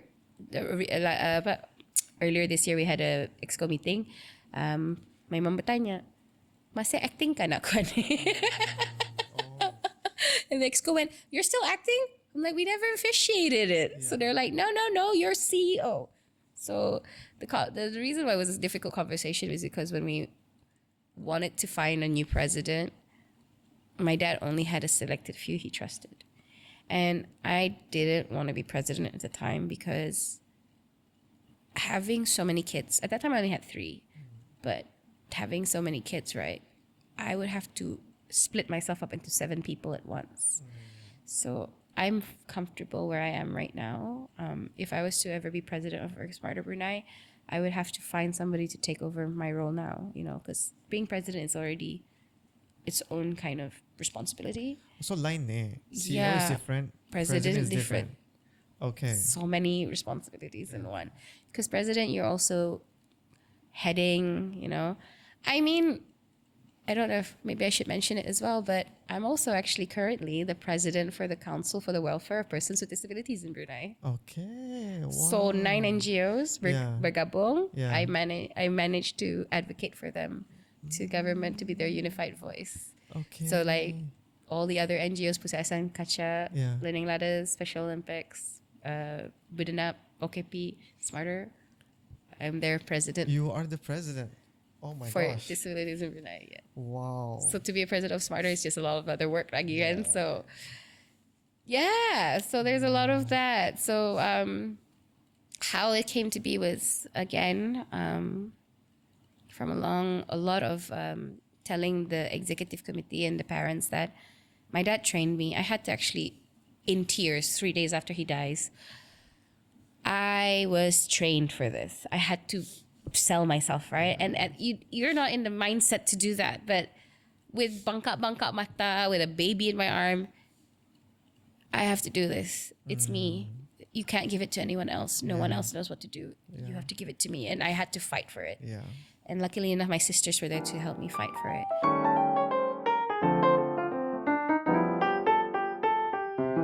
Let's do like a myth buster when it comes to autism in Brunei. Okay. So you mentioned just now your first 2 children, they're on the spectrum as well. Yeah. And then you have a brother who is also autistic. And I have a daughter with autism as well. So 3. 3 kids. Out of 5. Okay. Is it genetics? Oh, that's a very good question right now. Okay, so I've mentioned my brother with autism. Yes. I've mentioned my eldest, my second, and my 4th child, which is my second daughter. Yeah.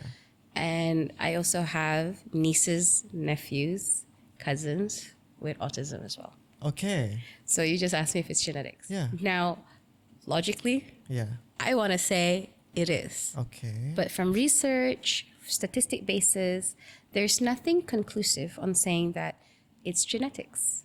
Yeah, they're saying that they can't identify specifically what gene or which gene mutates or how it does and how it, because a lot of, so I've been with SMARTER for as long as you know, right? You're the right person to talk to about this. I've seen so many families having, children with autism, like, okay, I have one family, they have 6 kids, all 5 have autism. 1 is saja belum diagnosed. But I also have, very similarly like my family, 5 children, 4 of them all great, in the sense of like great milestones, normal developmental, one saja. Okay. So the research here, so from my heart, I want to say I definitely think it's genetics. Okay. I just don't know what gene. Only because you're saying that from personal living experience, right? Yeah. But if we're following a research science base, there is still nothing conclusive. Until even modern age science belum ada that Belum says something. it's genetics. I mean, there is linkage to AP genetics. What's that? So it's from environments, kind of like, your genetics can change depending on the environment you're in. AP genetics, it's very, again, I'm not a science person, right? Yeah. But like, I have to understand this part as well. But like, basically they do say that, again, it's not conclusive. Nothing is conclusive, right? So it's still randomized. It's still like a Russian roulette. You don't know. Yeah, we don't know. Okay. And so a lot of the times nowadays, experts, specialists don't go down the road of trying to find what causes it, but how to manage it. Okay. Yeah, that's basically. But for me, like, just for, argument's sake and conversation's sake, I really think that there's something to do with the genetics, because like looking at my kids, 5 out of 3 have, autism. And I think one of my kids has ADHD as well. Okay. Then looking at my siblings, right? Farid has autism. But then we look at my nieces and nephews, like, so my eldest sister's eldest son is autistic. Then I look at my second sister. She has 5 kids. Her youngest has autism. Okay. Yeah, then my third sister. Yeah. Tapi your mom and your late dad punya families ada? So on my mom's side, we have my... As in before her? we don't know. Oh, She's not really sure. Tapi my mom's side, my cousin ada autism. 2 orang. Okay. You see? And then, so we don't really see from, we do have this conversation, and I will say it out loud because everyone who will be watching this and who's known my dad will say, we believe my dad was autistic. Oh. But very like mild. So we don't like using the word high functioning or low functioning, but I will say that he was the more less profound. Profound. So profound is very more like my brother's profound autism. Yeah. Okay. My dad was less profound. He was low support. He was he was the Rain Man, all those typical autism movies that you'll see. He was that kind of autism. Oh. So those do exist, because there are some people that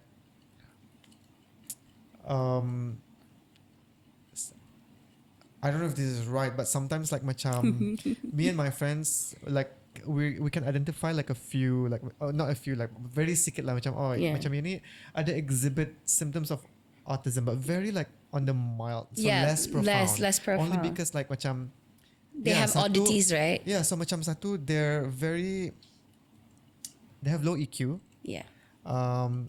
When they like something, they're very obsessed with it, and they're very good at it. Yes. Yeah. Hyper focus. Hyper interest. Yeah. Special interest, we call them. Yeah. And then like macam, tapi itu tu like the only thing that macam, those two lah yang like make us like macam ada kan ni, like maybe on the less profound side of autism. It's a lot of them. Yeah. So my dad, we believe that. So there's another. But your dad his EQ is high. Yeah, well, that came from learning psychiatry, right?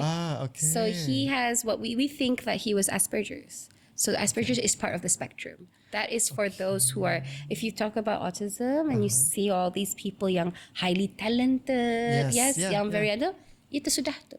Okay. So we do have them, and I think my dad had them because my dad was hyper-focused.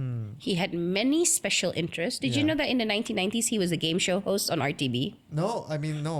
Actually, what's your dad's name? I don't... Malai Hj Abdullah. Malai Hj Abdullah, okay. So he was...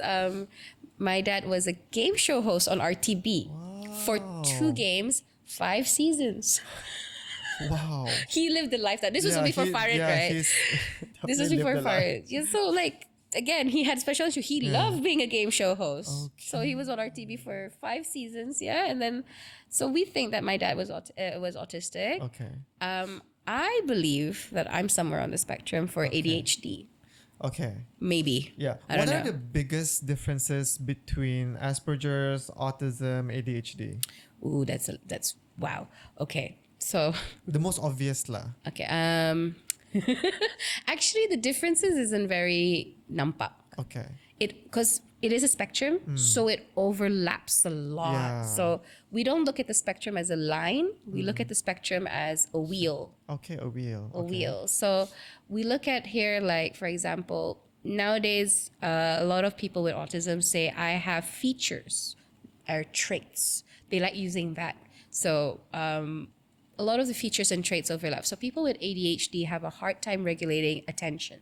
Okay, short Right? attention span. Yeah, sure. Well, it's regulating short, attention because when I say regulating attention, it's not really necessarily a short attention span.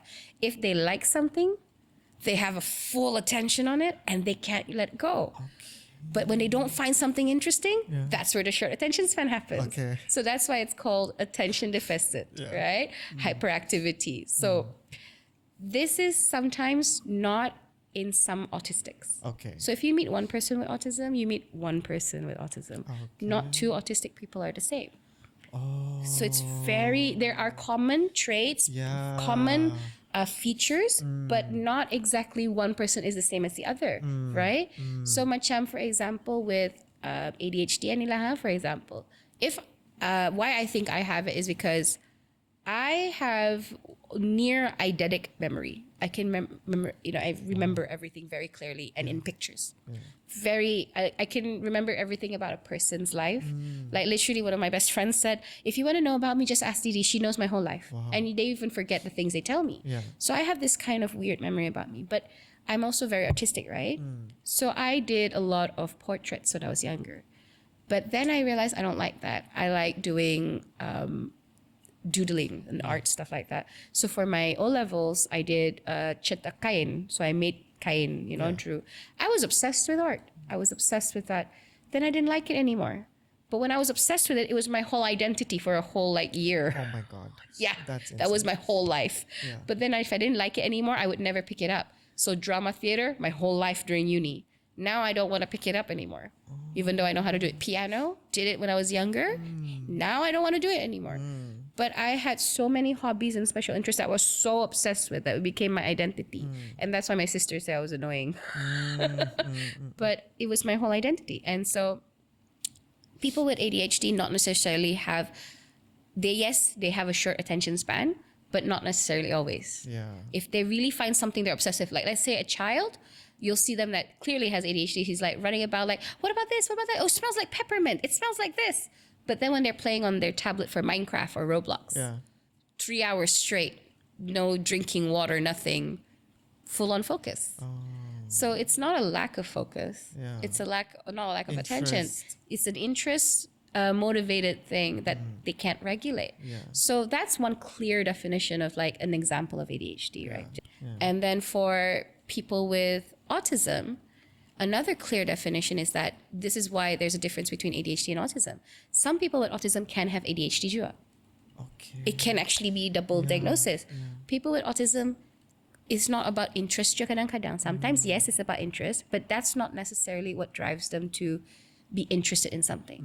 So with autism, you need to be able to manage sensory, hyperactivity, their psychology, their training. Because like my son Fahmi, if you talk to him, he'll speak normal. You wouldn't find out that he has autism. Okay. He is multi-talented. He can draw beautiful portraits, right? But he still struggles holding a pencil. He holds it like this. He doesn't hold it like that. Yeah. He still has problems with like, if he can cut using scissors, but not the normal way people cut. Yeah. Misti, very awkward. Because that's the training aspect. Brushing his teeth is okay. Tapi, he's 13 now. It took him, at the age of 6, he still couldn't hold a toothbrush normally. But he was very highly intelligent, you see? So there's that parts of autism as well. Then you've got parts where, like I have this student, Abul. He's 31 years old, nonverbal. Yeah. But Abul is so independent. He can cut, he can feed himself and everything. He just doesn't talk. But Abul's completely chill, And the profound thing about autism is it's such a big spectrum that ada some people yang autism ni, they're great in this aspect, but they lack in this aspect. So like when you said they have low EQ, right? Sama lang eh. We have students who are fabulous at talking, can do all this academically amazing. But when it came to regulating their emotions because they're overwhelmed and overstimulated, nada. So in Smarter, we address all of this. I've got an influx of people with Asperger's now coming into SMARTER Brunei. They're great academically. They can speak about their emotions and everything like that. But they really can't identify like their own emotions. Like they can speak like, I'm not happy, but they don't really know why. He keeps touching me. He keeps making noise, but they don't understand like the social cues of like their punya surroundings. Like, yan na suka ka na pigang, tapi he doesn't realize he's touching other people juga. So for the naked eye, it looks like you're a hypocrite, but he's not aware of his own Doings, the doings juga, he's because you know he's overstimulated. So if you ever feel overstimulated and you feel lightheaded apa, you don't really realize your surroundings kan.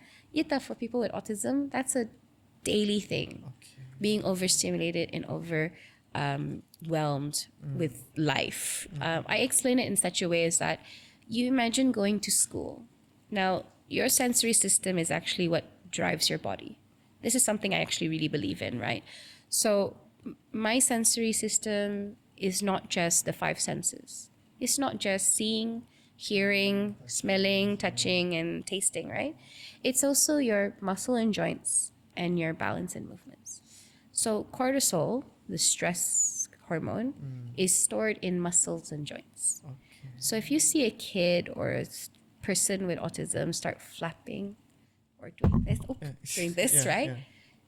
And you wonder why they're doing that, that's actually a way your body releases cortisol that's stored up in the body. Okay. If you're actually really stressed, what do we do as adults? We run. We go out to the gym. Yeah. We do physical things. You ever feel nervous that you just have to jump? Or Right? just shake it off. Shake it off, right? Because you're trying to regulate your body. Okay. So people with autism who have sensory issues, or They do that all the time. they do that all the time because they're trying to regulate their body. They're communicating that something's not right. And that's the thing for us. Like, I'll give you an example in this room. Being in the little bit of marketing, right? I understand about audio and video. Yeah. So let's just take an example. When we're recording, we want absolute silence or no distractions. So we try to control the environment, right? Because it can be picked up by microphones. Now, my son Hazik, he can speak, he can read, he's very good, but he's sensitive to hearing. Actually, the doctor diagnosed him with hearing that was close to the level of an animal. Like he can hear a dog whistle kind of thing, right? So You can pick up on low frequency. yes, low frequency noises. So That's a superpower, honestly. yeah, right? But then you imagine how stressful it is for Yeah, him yes. to hear low frequency but being high frequency in his ears. So the humming of an aircon would be just like rasanya. Blaring Yeah. on his ears. So this is the problem with Hazik dulu when I had to bring him out, right? If we went to a restaurant and you know those hand dryers? Yeah. We would be at the entrance and he could hear it. And he would scream. So from the naked eye, not understanding that it was actually affecting him. Yeah. People think he's throwing a tantrum. Exactly. Yeah. But really he was being so like in shock, his body. And so obviously like, this is why I said, let's take an example of going to school. You're waking up in the morning, you go to shower. So all that is normal sensory sounds that you would find in your house, right?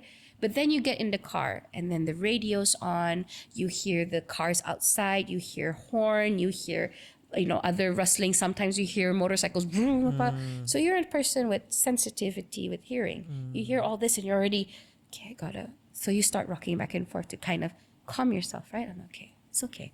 And then there's that fear of the unknown because you don't know when these sounds are going to come. Then you get to school, chattering, the bell, cruci on the floor screeching like people's feet scuttling, things falling. That's an example of one sensory, which is the sound. There's no way you can predict these sounds from happening, and the bell going off every 30 minutes, right? So if someone with autism, within that first 30 minutes of going to school, dorang sudah overstimulated. And then you've got crowds, heat, then you've got to learn. So for a person with autism who has a sensory issue or more sensory issues, cortisol just builds up. So sometimes they just gotta move. And that's why sometimes kids with autism who are hyperactive need to run, because there's a buildup in their body. And remind you, these are small children who have a lesser threshold than adults, right? So this is just one example, right, of autism for people with sensory issues. And we call it a dysfunction, sensory dysfunction. So my kids is a big example. Fahmi, when he was 4 years old, 5 years old, was so hyper. He would be like bouncing off the walls. And apparently my brother was like this too. So just like jumping everywhere. And I was 22. I'm 22 and pregnant. What did I know about hyperactive kids and parenting? My God, that was such a Tapi yeah, so my dad actually did do that for me. He actually told me, Didi, you need to send him to SMARTER, So we did. And even though I knew what SMARTER was doing already, at SMARTER, through my children, I really saw and had a better understanding of sensory for my kids. So that's why, like, a lot of the times people with autism or families who have people with autism avoid Hari Raya, avoid going to shopping malls, because even though they might love it, there's also the issues of sensories and having, so we don't call them tantrums when they're having a sensory overload. We call them meltdowns. So tantrums are purposeful. Tantrums are purposeful. Dorang mau something. Okay. They want it. So but they're not getting it. Yeah, so not getting it. throwing, So that's throwing a tantrum. But when they're having that, like Hazik screaming from meltdown. we call that a meltdown because he can't control his body from reacting the way it is. He can't regulate enough to remember that, there are strategies for him to not be afraid or to be used to these things. And that's sauna. Sauna is one of the most common triggers for people with autism to not want to be out and about. It's also crowds. They don't like crowds because claustrophobic feeling. Again, sound related. So cortisol being built up will cause them to start to do those, what we call odd traits, where they're flapping their hands, jumping up and down, running here and there. Yet those are the common stuff about autism. So common myths is that, they're doing this just to get attention. Actually, there's a difference. Tantrums can happen with people with autism. It's mostly when they don't get what they want or they want a reaction from you. But tantrums can turn into a meltdown if it's really like they want to drink, but you're saying no drinking. Like kopaksaan na atu puasa. Yeah. For whatever reason, right? Yeah. That can turn into a meltdown because hunger is also one of the triggers for people with autism for whatever they're feeling. Siapa jud hindi happy kalau, if you're hungry, would you be happy? No. Right? I would be so angry if, you told me to keep on learning, tapi ako lapar. Kan? Macam ito ba? So, when it comes to sensory dysfunction, I would always tell my parents, teachers, anyone who comes to SMARTER that's under my training, sensory is the foundation of understanding people with autism. You understand sensory, you'll understand the triggers. When you know what's the triggers, you'll know how to manage them. And when you have that management strategy in place, we can then help, not say desensitize, but get them acclimated and towards these things. So Hazik now is not as sensitive to noise anymore. And we have a strategy. So we just went to the circus. Oh, yeah, okay. Yeah, that circus that is going on right now. I was overstimulated. My God, I was so overstimulated. But my kids did well. All 5 watched it throughout. Enjoyed it. 2 hours and 30 minutes. Yeah. Hazik, everyone's asking, like, how did you do it? We invested in new technology called earbuds. Okay. Oh, So he has earbuds. So if he gets too overstimulated, he'll open his phone and he'll listen to something to calm him down. So that was part of like what we taught him, right? To keep him there. So he doesn't like headphones. And that time back when he was born, all we had was this. Yeah. Or we had was the wired one. So he Yeah. wasn't happy to free. Now we have Compact wireless. ones, ano, Yeah. masukkan, yeah. So he doesn't have to worry about a wire and then he can bring his phone everywhere, right? So now, like, that's just one of the examples of sensory lah. Yeah. Yeah. 3 final questions, Yeah. and you shall go after this. Okay, so the first one is, what are some of the biggest misconceptions that people have about autism? Right. Secondly, what do you wish people would know more about when it comes to individuals on the spectrum? And ketiga, hearing your story, I recognize the importance of having organizations like SMARTER Brunei. How can we help? I mean, obviously, financial contribution would help so much, right? Yeah. Because it's an NGO and stuff like that. Yeah. But how can we as a society, and maybe from the governmental side or private sectors, can help more of, in order for organizations like SMARTER Brunei to exist, Right. and to be able to sustain for like whenever? Right. Yeah. Okay. So 3 questions. So the Yeah. first question is the biggest Misconception that you've heard, because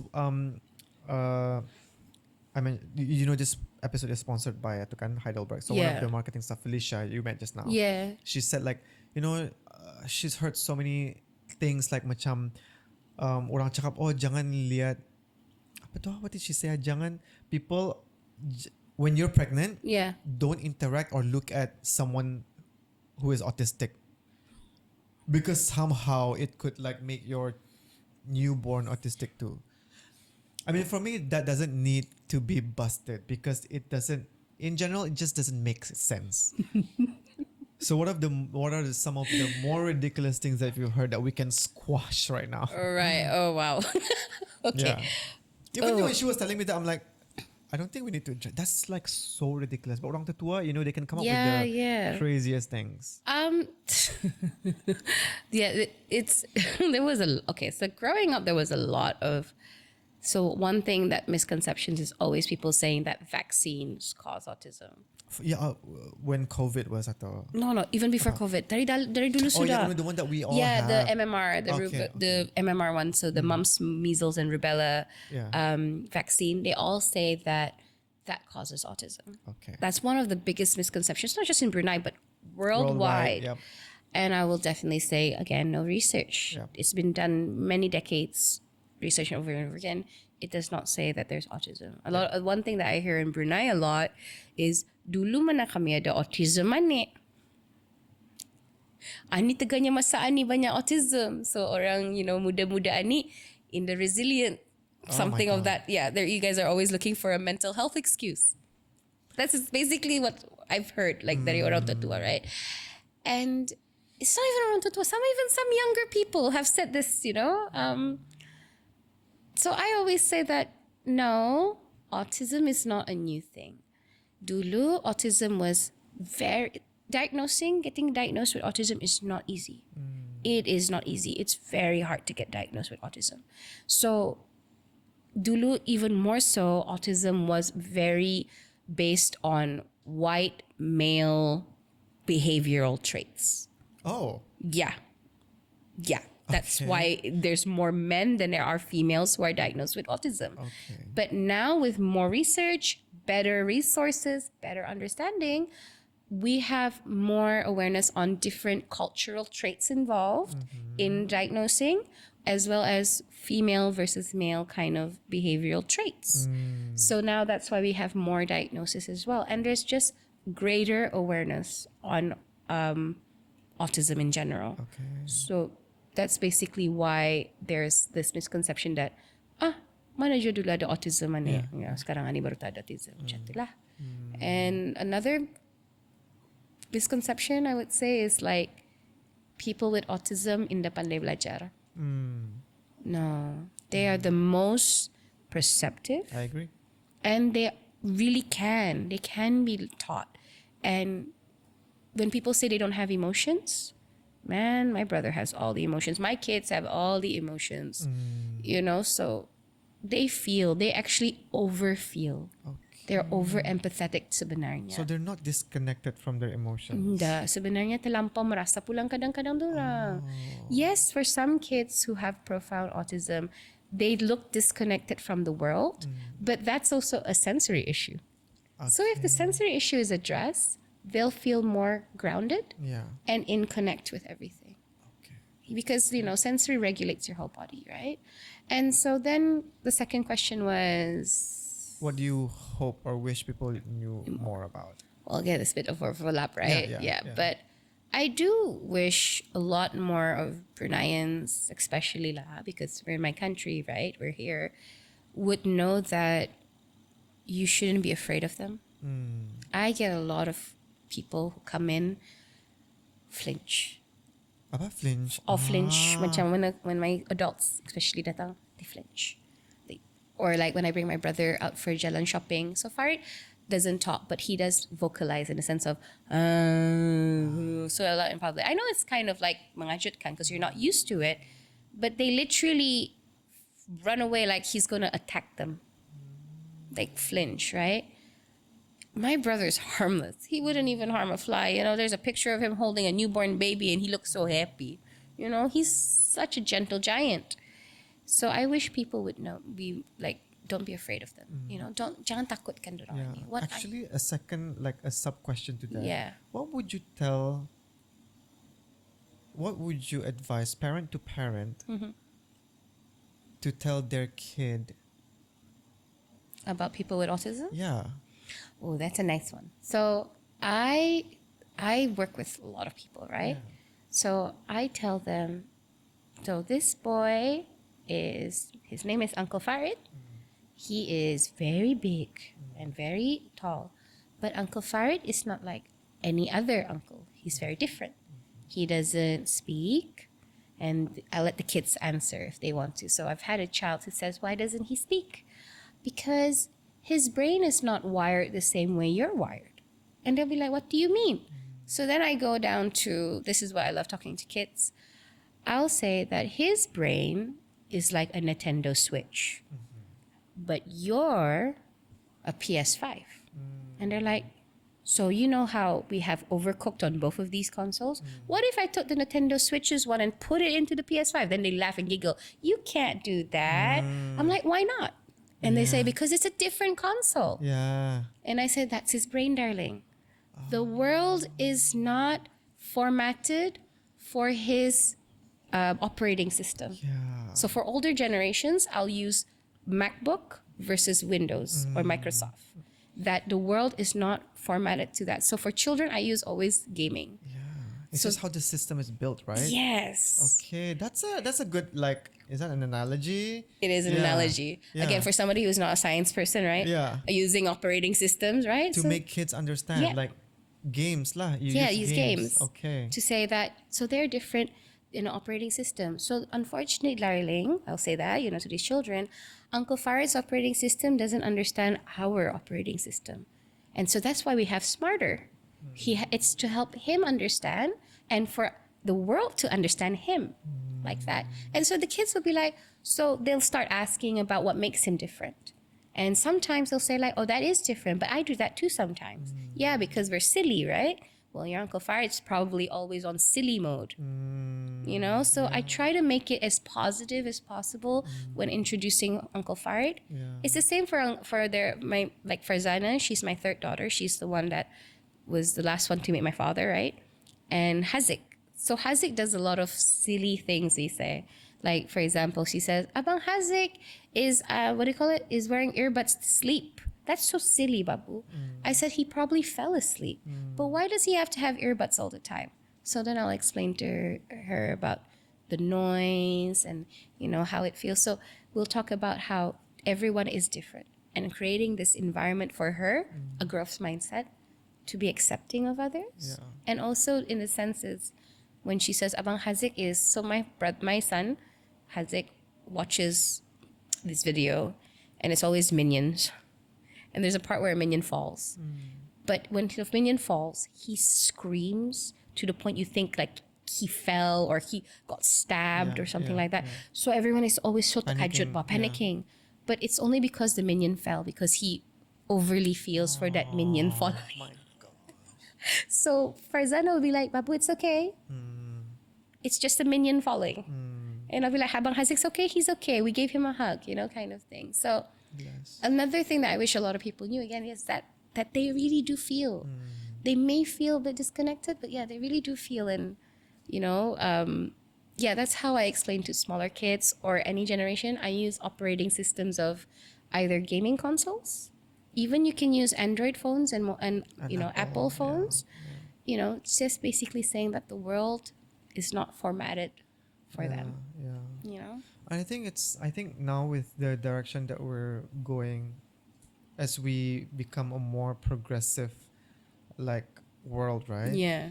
I think it's really important to expose kids to all these like other children who are their age, who are on the spectrum, who have disabilities, because I feel like it needs to be the norm.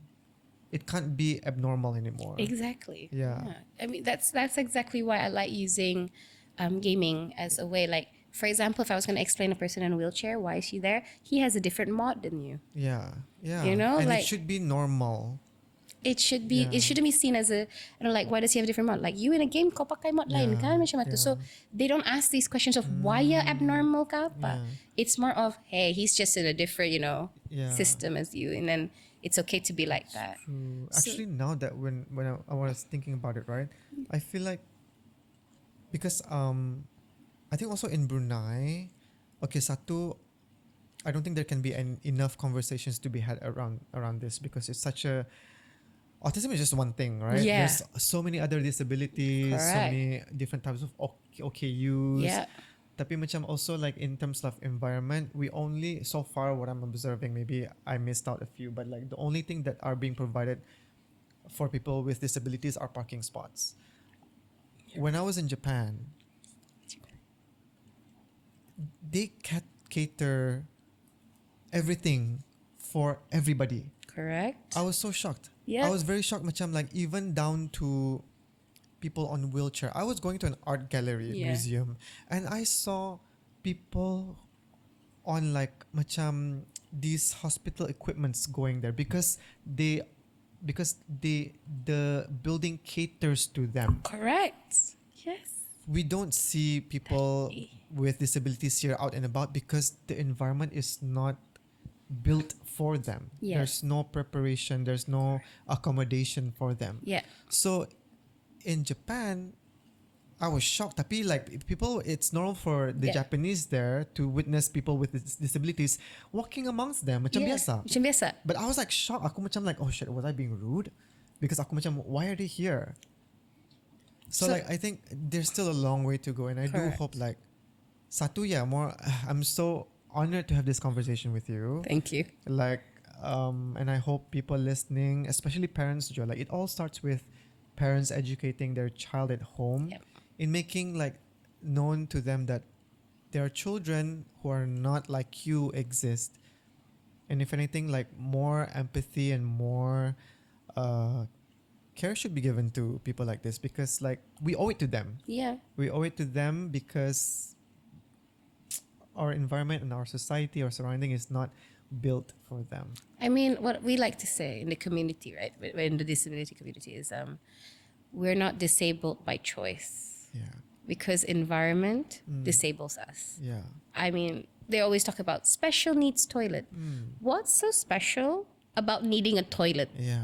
Isn't that a basic human right? Yeah. So you exactly what you just said, Izzy, is exactly what we've been trying to say. Is that kami bukan disabled atau yes, we were born it ka, we were given to it ka, but bukannya our choice ba? Yeah. To not be in the malls, to not be out in society. It's just because you can't. How do I go about exactly the exactly? So it's the which same with is sad, autism. actually. Yeah, it's with Japan has one of the best integrated societies for autism. Yeah, they do, right? So actually, even for autism in Brunei, right? Like a lot of even people. down to the elevator, aku heran kenapa ada dua sets of buttons. And then my friend told me, oh, it's for people who can't Reach. yeah, because they're on a wheelchair or apakah. Yeah. I was like, Right, yeah. So exactly. It's those little things. The little things that people overlook, Yeah. right? Itu tu for people with autism, like, did you know that if you provided saja, for example, we have these big events lah, if you provided them a quiet room saja, they'd be fine. They could join in. And it's just a room. It doesn't take that much money. But no, people make it such a big issue, guys. Because it's an extra thing for them to have to do. Yeah, but it's... Aish. Yeah, they do. So, like, one of the things I wish people knew more about autism is they are not this, like, difficult ba. And, with children, right? It's actually really easy to talk to them about disabilities and autism. Yeah, you just have to sit down and have that conversation, which a lot of people don't really do. And something I've practiced with my dad, right? My dad does it to us a lot. And going to your final one, what can people do with Smarter Brunei? Yeah. Okay, so this is my persona on TikTok that's coming out. Okay, let's go. Alright, so kami ada cafe, kami ada kedai. Okay. Dalamnya pekerjanya orang autism. Tolong kami kamu tolong kami please. Where's this cafe? Di Sungai Ancing. Sungai Ancing. Okay. So you datang sana beli makanan kami ka, barang terpakai kami ka, itu semuanya go back to student kami, and then kamu help SMARTER because you're giving them a job. Okay. Alright, that was my person. That's the kind of person I have.